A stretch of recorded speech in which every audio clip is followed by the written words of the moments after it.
Paname. Ici c'est Paname. Ici c'est Paname.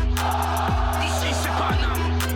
J'ai la tronche du parigo, le cœur qui palpite. On chante, on crie, Paris est magique. Le rouge, le bleu, fier de nos couleurs. Le parc en feu, ressens-tu la ferveur? Yo, salutations mes humains, c'est OP, j'espère que vous allez bien et bienvenue sur la chaîne. On se retrouve pour le débrief Paris Saint-Germain, l'OGC Nice, match des quarts de finale de la Coupe de France. Paris qui s'impose, direction les demi. On connaît déjà notre adversaire, le Stade Rennais. Ce sera une autre paire de manches, mais on va se contenter de ce soir déjà, puisqu'il y a pas mal de choses à dire. Très content, 3 buts à 1. En plus de ça, notre cher Lucas Beraldo, qui a été très critiqué depuis le début de saison, des gens qui ne l'avaient jamais vu jouer, qui disaient déjà que c'était une pipe, que c'était une arnaque, une banane.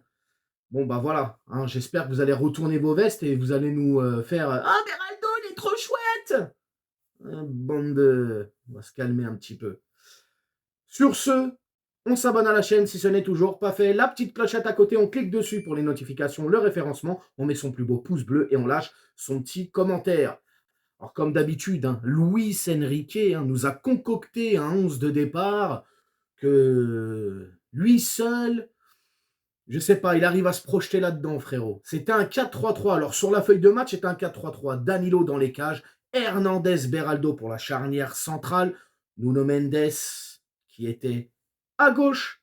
La surprise, Zahir Emery qui était lui à droite. Alors, oui, sur le papier latéral, mais finalement, il revenait un petit peu dans le milieu. Ruiz et Kanginli pour animer le milieu de terrain, Vitinha en sentinelle, et puis l'attaque, Ramos en pointe, Dembélé à droite et Mbappé à gauche. Bon, coup d'envoi pour Paris, les gars.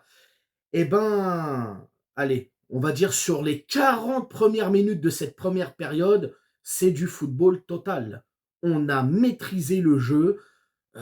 Nice était en asphyxie totale, n'existait pas, il perdait tout de suite le ballon. On était très agressif dans le pressing, on allait très haut chercher la balle. Franchement, je me suis régalé sur cette première période. On faisait tourner, gros pressing des Parisiens, comme je te le dis. Très appliqué, très adroit, chacun à son poste.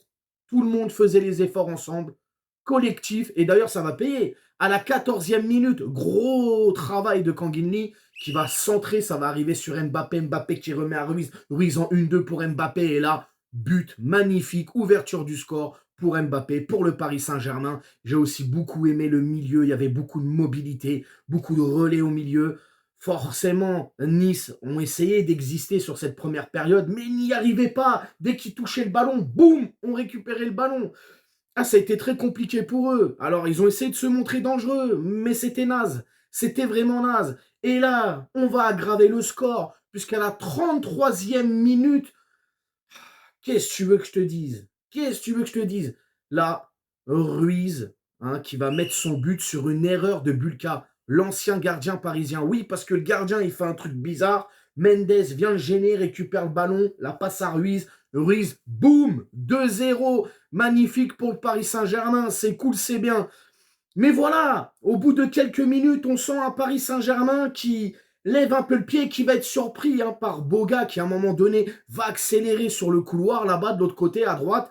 Et puis, il va tirer, centrer fort, ça va arriver dans les pieds de la Borde. Et puis là, la Borde va relancer les Niçois. Là, on voit que réduction du score, les Niçois se disent « Ah, il y a peut-être moyen de faire un braquage, il y a peut-être moyen de faire quelque chose. » Et on a vu des Parisiens un peu fébriles sur cette fin de première période. Mais en soi, j'ai beaucoup aimé l'intensité qu'on a mis, le jeu collectif. Je me répète, je sais, mais voilà, je suis en kiff total. Franchement, cette première période, elle était très, très bien. On faisait tourner le ballon, maîtrise technique, maîtrise tactique. Tout était parfait. Et encore une fois, je le répète, la mobilité. J'ai beaucoup aimé l'animation qu'il y avait. Franchement, c'était pas mal. Deuxième période, coup d'envoi pour Nice. Et là, je trouve que sur cette deuxième période, les gars, le jeu était vraiment très équilibré. Vraiment, vraiment très équilibré. On voit à Paris Saint-Germain avoir le ballon, se le faire confisquer de temps en temps. Les Niçois ont la balle, essayent d'attaquer, etc. Même si on sent quand même le PSG très supérieur techniquement à Nice ce soir sur le terrain. Et là, les gars, magnifique. Alors là, je suis content. Je suis content, pourquoi? Parce que j'aime ce garçon. Et je veux qu'on mette du respect sur ce gamin qu'est Lucas Beraldo. Il est arrivé, comme je l'ai dit en intro, où il a été un peu chahuté par une partie de ce public, comment dirais-je, je sais même pas si c'est des supporters, tu sais, c'est les mecs qui sont là depuis Neymar ou depuis Messi, tu vois, ou je ne sais pas depuis quand, peut-être depuis le Qatar, tiens, dirais-je. Et voilà, qui sont là tout de suite, qui connaissent pas un nom et mettent ça avec une arnaque ou une banane. Voilà, Lucas Beraldo était une banane avant son arrivée. Personne ne le connaissait. Certes, ok, mais il faut laisser la chance au produit. Et bravo, bravo Luis Campos pour cette trouvaille. Et je trouve qu'il est en train de confirmer, il est en train de s'étoffer dans ce collectif parisien, Lucas Beraldo. Et ce soir, il met son premier but. Magnifique but, hein, ça va être un centre de Vitinha qui va être, je crois, détourné par Dante, ce qui fait qu'il remet en jeu Beraldo. Beraldo en renard de surface, Beraldo. Deuxième poteau, pouf, la tête, magnifique. 3-1. Que demande le peuple? Bref, en tout cas, deuxième période, voilà, équilibré, même si à la fin, à un moment donné, arrêt réflexe de Donnarumma, incroyable. Je le répète encore une fois, le meilleur gardien du monde est parisien, les humains, eh oui. Va falloir à un moment donné l'intégrer dans votre cerveau. De l'autre côté, pareil, Warren qui va faire une chevauchée incroyable. Malheureusement, super arrêt de Bulka, notre ancien parisien aussi. En tout cas, on s'est régalé. Très bon match, très content. Demi-finale contre le Stade Rennais, ça promet. Et puis voilà, bravo, bravo. Et encore une fois, bravo Luis Enrique, hein, ce soir qui a bien géré. Alors, il va y avoir des changements, bien évidemment. Ramos pour Barcola. Ramos qui a fait un gros match, mais malheureusement qui n'a pas été récompensé. Ruiz qui va laisser sa place pour Ugarte. Et ensuite, on aura Beraldo pour Danilo.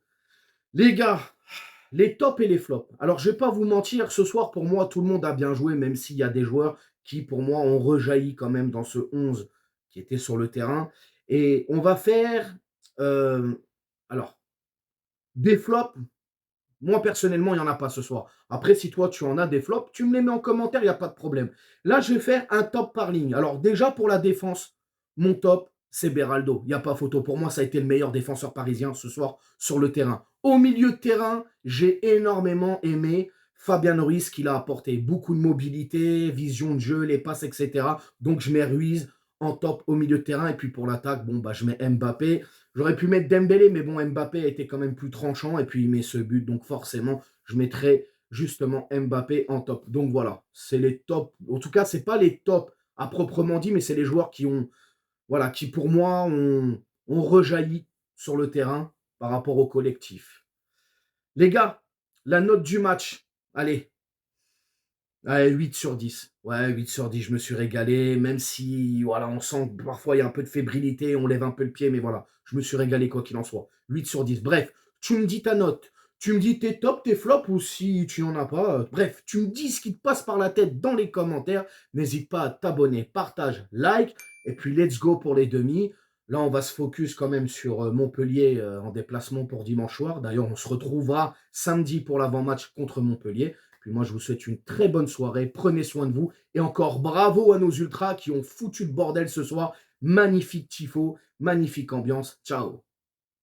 Nique sa mère, les foutiques, c'est l'UTES que j'incarne. Paris capitale et la Liga capitule. On voit toute ton équipe face à Navas, c'est ridicule. Je suis dans une école 90.